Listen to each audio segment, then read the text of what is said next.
So let's keep going and find another double integral. So in this case, we want to integrate 4y over the particular region that is bounded by the functions y equals x squared and y equals x plus 6. So let's think about that for a second. Y equals x squared is a parabola, right? We know what y equals x squared looks like. Looks like that. And y equals x plus 6 is a diagonal line that comes across like this, right? So this is y equals x plus 6. This is y equals x squared. All right, now the region is bounded by those curves. So it would be this region right here. Now we need to know where these two regions intersect because that's going to get us some values. So we need to know where x squared equals x plus 6, which would be x squared minus x minus 6 equals 0. That factors to x minus 3x plus 2. I remember algebra 1, so x is 3 or negative 2. All right, so that's going to give us our limits of integration. So we're obviously going to use those as our constants, which means we're doing dy dx again, because we're going to integrate 4y, and we're going to do dy dx, where x is going from negative 2 to 3. All right, well, what about the y values? So for the y values, we want to look to the bottom of this approximating rectangle and the top. So the bottom is on the x squared function, and the top is on the x plus 6 function. Now notice these are both y values, right? Y equals x squared, y equals x plus 6, which is great for us because we want to do this with respect to y. If they weren't solved for y, we would have to solve them for y. More on that in another example. Okay, so now let's just integrate this. So the integral of 4y with respect to y is 2y squared. And we're going to take that from y equals x squared to y equals x plus 6. And then we still have to integrate with respect to x from negative 2 to 3 dx. All right, so this is, I'm just going to bring the 2 out in front because that's not helping me at all. So negative 2 to 3. And then I'm going to take y plus, y squared, which is x plus 6 squared, minus x squared squared. I'm going to integrate with that with respect to x. And again, as per usual, once we get to this stage, we're just going to make Maple do it. At that point, it's too tricky to deal with. Although this one in particular is not too bad. We would just have to use some algebra. But let's go look at Maple. Okay, first off, I graphed the two functions for y equals x squared and y equals x plus 6, just so you could see I was correct. It's a parabola and a diagonal line. And then I graphed the three-dimensional object for y, and I'm also graphing 0 so I can get the xy plane piece. Then I said take y from x squared to x plus 6. This is a little trick that only works with Plot3D, but it's really nice. And then x goes from negative 2 to 3. And you can actually see it's graphing that surface over that parabola. And the parabola is happening because I was able to put those limits of integration in as functions of x. So y equals x plus 6 and y equals x squared. And so you can see that what we really want is the volume of this space between the xy plane parabola piece section and that plane that's coming off on the diagonal. And for fun, you can also have Maple find the solution for you that I found by hand if you just used a solve command and typed in the equation. So now I told it to integrate. I said integrate 4y from y equals x squared to x plus 6 and x from negative 2 to 3. And then it did so, and it got me 1,000 over 3, and that's our solution.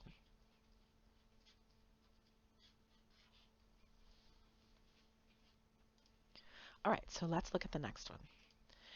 We want to integrate 2xy squared for the region R that is bounded by the functions y equals the square root of x, y equals x minus 2, and y equals 0.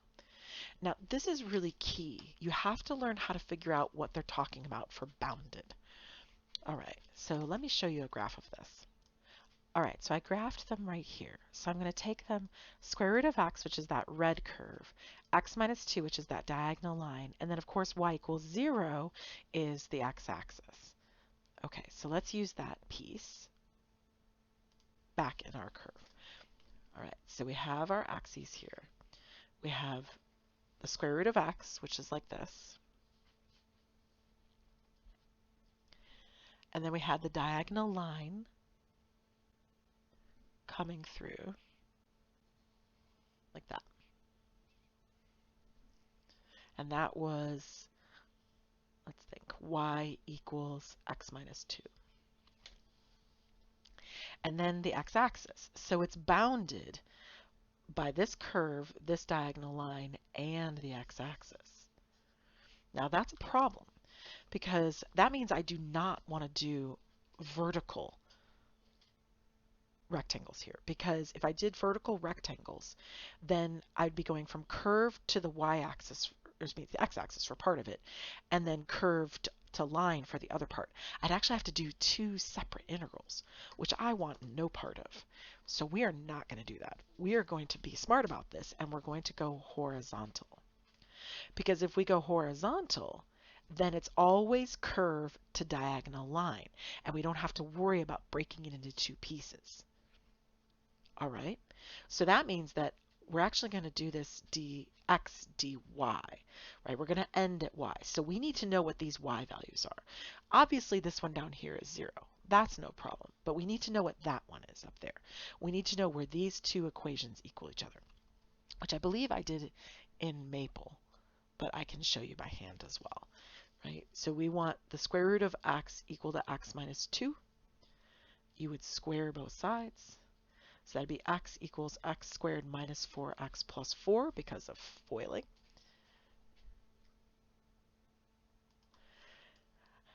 And that would be 0 equals x squared minus 5x plus 4. And that would be 0 equals x minus 4, x minus 1. Which means we get solutions of x equals 4 or x equals 1. Interesting. Now let's think about this though. We don't actually want x solutions. We want y solutions. We can't use x's as our constants because we're going to need this particular function. It was 2xy squared. We're going to need it to be dx dy, right? We need y values that are constant. Well, that's okay, right? We can figure out what these are, right? Remember that y is equal to x minus 2, right? So if y is x minus 2, then y would be 4 take away 2, which would be 2, and y would be negative 1. Well, okay, the negative 1 is useless to us because we're not going down, right? We're not going backwards over here. So since we're not going to go down to this, we're going to stop at 0 right here. So that means we're going to go from 0 to that y value right there. And that y value we just found, it's 2. So we're going to go from 0 to 2 because it was bounded by 0 on the bottom. Right here, that's the bottom of the region. And then we were bounded by 2, which is the top. All right, now we need the other piece, the left and right piece. Right? We need to know the left and the right of that rectangle. So we need the left over here, and we need the right over here. Okay, well, those need to be x. They need to be x equals, right? Because this is dx. So I need x equals something and x equals something. And if you look at them, they're not x equals currently, but they could be, right? So if y is equal to the square root of x, that means that if I square both sides, x is y squared. So this left piece, this left curve, is x equals y squared. And then, matter of fact, I think I'll just put it there, not write it over here, right? So I'm using that function, and I'm solving it for the other variable. And then similarly, this side, the right side, is the diagonal, which was y equals x minus 2. If I add 2 to both sides, x equals y plus 2. And that's what I'm going to put in right here. So I had to solve it for the other variables because this is dx. And I need to go that way because otherwise I would have to separate it into two sets of double integrals at this point right here. And we don't want to do that. So if we go sideways with our rectangle, then we can avoid all of that. But that means that we would have to solve these two functions for x. All right, now that we're here, from this point, we're just going to integrate. Right? So we're going to integrate with respect to x. So that would be x squared, y squared. So we're going to take the integral from 0 to 2, x squared, y squared. X is being taken from y squared to y plus 2 dx. So I'm going to substitute in for x squared. So that's the integral from 0 to 2.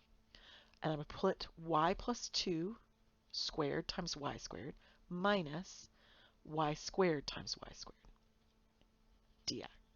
Oh, excuse me, dy. Oh my goodness, dy. Y was my remaining variable. And again, now that we're at this stage, we're just going to make a computer do that. We are not going to sit here and multiply all that out. I mean, we could. This is just an algebra one, but we're going to make Maple do it. And for fun, I graphed it in Maple so you can see it. So I'm graphing with Plot3D. I put 0 in there to get the gray piece on the bottom so we can see the shadow that's cast on the xy plane. And then I have the surface, 2xy squared. And I'm graphing it from x equals y squared to y plus 2, and y was from 0 to 2, just like we had in our limits of integration. And again, that's a neat trick that you can only use with Plot3D, but it's nice if you can do it. And there's the surface. You can see that's the shadow that's cast. And we're finding the volume of this gap, if you will, between the xy plane and that surface. And the volume of that gap is right here. It's the integral of 2xy squared from x equals y squared to y plus 2, and y was equal to 0, or from 0 to 2. And we can see that it's 1552 over 105, which is approximately 14.781. Depending on if you wanted a numerical answer versus an exact answer, or an approximation answer.